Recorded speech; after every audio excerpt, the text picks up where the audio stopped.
Hello everyone, welcome. My name is Caleb and today I'm joined with a very special friend of mine, my dad actually. How's it going, Jim? What's up, Caleb? How you doing? Good, how are you? Good to see you. Good. What are we sitting here in front of today?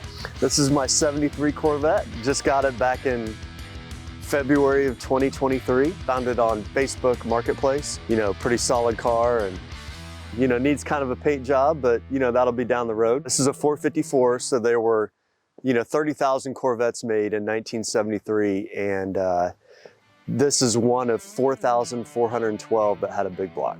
And the interesting thing is, back then, the option from a 350 small block to a 454 big block was only like $290. And only 4,412 guys did it. So yeah, it's kind of funny. What was it about the '73 Corvette that made you want to go and buy one? Because you know, growing up, you know, I heard you talk about a car like this my whole life. Yeah. So what was it that attracted you specifically to this model? Yeah, so the '73 is the only year with a chrome rear bumper and a soft front bumper. I actually had to replace the nose on mine when I got it, and so I actually bought a urethane one to replace it with. It was just totally chipped and cracked, like over time, I guess they had always done that, so half of it was missing, so it didn't look good. So that was one of the first things I did was buy a new urethane bumper and put on it, and took me quite a while to do it. It was a tough project, but it was fun. I enjoyed it. But yeah, it's the only year that they did that. For the C3, 68 to 72 all had chrome rear and front, and then after 73, from 74 to 82, they were all soft on both sides. The one thing I find interesting about this car is that it has been like a project car for you. Like, yeah, it was in somewhat decent shape when you bought it, but it needed a ton of like overhaul and repair and stuff. So walk me through, like, what are some of the things that you've changed and replaced and just repaired to the car? The first thing, as you well know, that I did was the brakes, because when you followed me home that day, when we brought it home, I had literally no brakes. There was a leak in the brake line, so got that fixed and then put new brakes on all the way around. The main thing that made a huge difference was the carburetor. So, you know, after doing some research, found out that the guy, maybe one or two guys before me, I'm not sure, had taken the original Rochester carburetor off and replaced it with another Rochester carburetor, but it was for a 350. So he didn't put the right one on. So I figured that out through some research on the internet, and then ended up calling a guy in New Jersey that's, I guess, famous for this stuff, but you know, told him the exact number that I needed for the big block. And then we worked out a deal, and they totally rebuilt it and shipped it to me, and I put it on, and the car runs just like a dream now. You know, before it was choking out and, you know, dying at a stoplight and stuff like that, but now it just runs perfect. So that made a huge difference. Put the original radio, I just got the original radio back in the car, lights and stuff, miscellaneous stuff like that. So it seems like it was a lot, like the fundamentals of the car, for the most part, were good, which is what, like you said, you looked at the bird cage and whatnot before you bought it, which is a good sign. You just have kind of done more like extra touch-ups just to get the car like in desirable running condition. Yeah, it definitely needs a lot more work, you know, the paint job and stuff, the interior seat. The interior is in actually pretty good shape, but, you know, the driver's seat's ripped in a couple spots. So, you know, I probably need to do all the bushings and everything on the car, on the suspension. Maybe I'll try and do that this winter. But yeah, it's, you know, it's going to be a forever project, I got a feeling. Yeah, so it's got quite, you know, the front driver's side quarter panel, you know, is missing some paint and stuff, and there's quite a few nicks on it, things like that. But to me, that's just the patina of the car, you know, and the history of the car, and I actually don't mind it at all, you know, that way.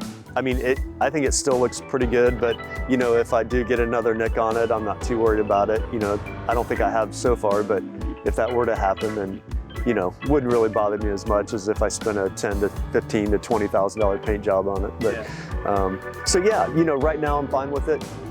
You know, the front nose is different. It's gray, you know, but that's okay. And at least it looks better than when it was chipped off there and everything. So yeah, but it's definitely got the old school original feel to it. Well, hey, do you want to get out on the road, take it for a test drive? Let's do it. Cool.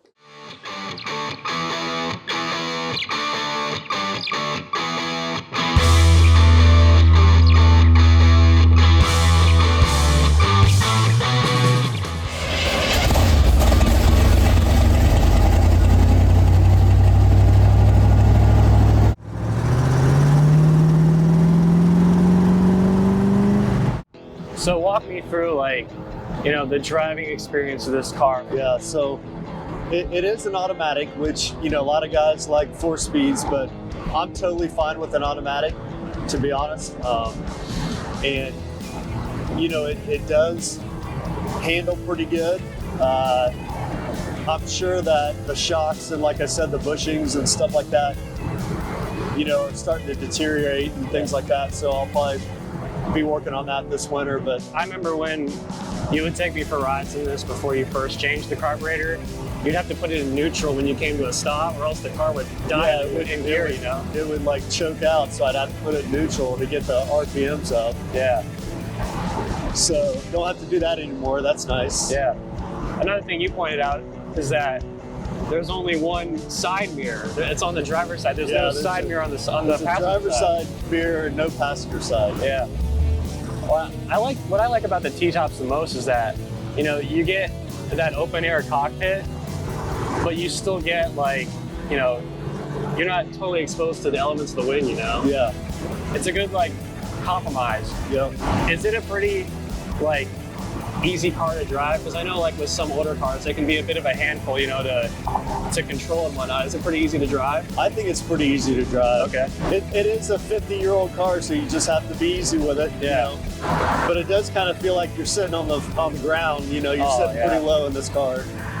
Your legs are like right out in front of you.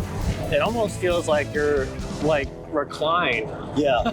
You know? On a recliner. Yeah. That's right. You go from like an SUV where you're sitting almost like upright, and then you go down to a car like this, and you're like, whoa, this is a car meant for, you know, just cruising around, you know? Yep. Yeah.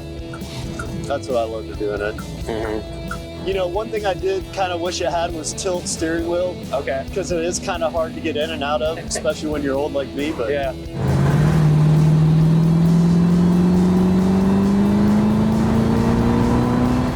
What I think's the coolest about this car is that, like, it legitimately is like a time machine. Like, obviously I wasn't alive back when this car, you know, was produced, so I can only, like, you know, read about, like, and just see, like, videos and whatnot about what cars were like back then. But, like, getting in this now, like, immediately I feel like I'm in 73, you know, like, this is how it used to be 50 years ago with cars and whatnot. Yeah, this would have been a brand new car in 1973. It's hard to imagine that's what they were like. Yeah, so there's 86,000 roughly miles on it right now.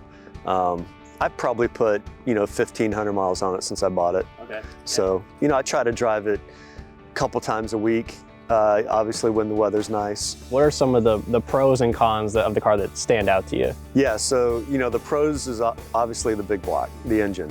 You know, it's 275 horsepower, which again is a little bit lower for a big block. So anyways, it's still got some good power. You know, the ride is actually pretty good, you know, believe it or not. The T-tops I love. You just can't get that. I mean, sunroofs are great, you know, and convertibles are nice, but just the look of a T-top and the feel of it when you're driving down the road, I just love it. You know, when you're driving it and you look out and you see the 2 big flares of the bumpers, front bumpers, you know, it's like, holy cow. I mean, it's amazing feeling. You know, that was the one thing I noticed right when I drove it back. You know, I love it. I absolutely love it. You know, it's certainly not perfect, but it's perfect for me. And I feel like, you know, God just worked everything out and purchasing it and stuff like that and finding it. And the drawbacks so far are just some of the rattles inside the car. You know, I mean, it's not a big deal. You got the T-tops off and you know, it's not too bad. No power brakes.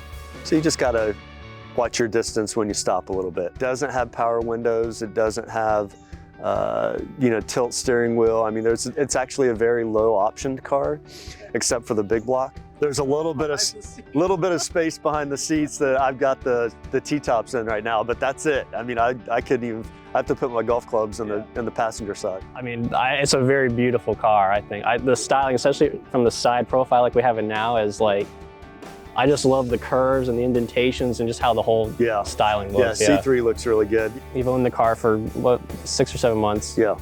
What's one of your like favorite memories associated with the car in that time? Yeah, so definitely you and I driving it home. You know, you were behind me in your car, and I had never driven a Corvette before, you know, prior to just buying this one. So I didn't know what it would drive like, you know, and, you know, honestly, so far, you know, being able to take my wife out, you know, for a ride, you know, our dog Millie, she loves riding in it. You know, you, Caleb, have obviously ridden in it with me a couple times, and my mom and dad have driven in it, or ridden in it with me a couple times, which, you know, my dad and I are, you know, my dad, me, and you know, we kind of car guys, all car guys, so was very important to me, and very, I just loved it that I could take Dad out for a ride in it, and he loved it. So yeah, it's just, you know, those are definitely the things I have so far, is probably more the people just riding in it with me. I think that's what's so cool about cars, is that like they can, you know, bring, like they're machines, but they can bring people together at the end of the day. Hi everyone, I just wanted to say thank you so much for taking the time out of your day to watch my YouTube videos. It truly means the world to me, and I cannot thank you enough. The last thing I'll say is all glory to God, God bless. Have a great rest of your day.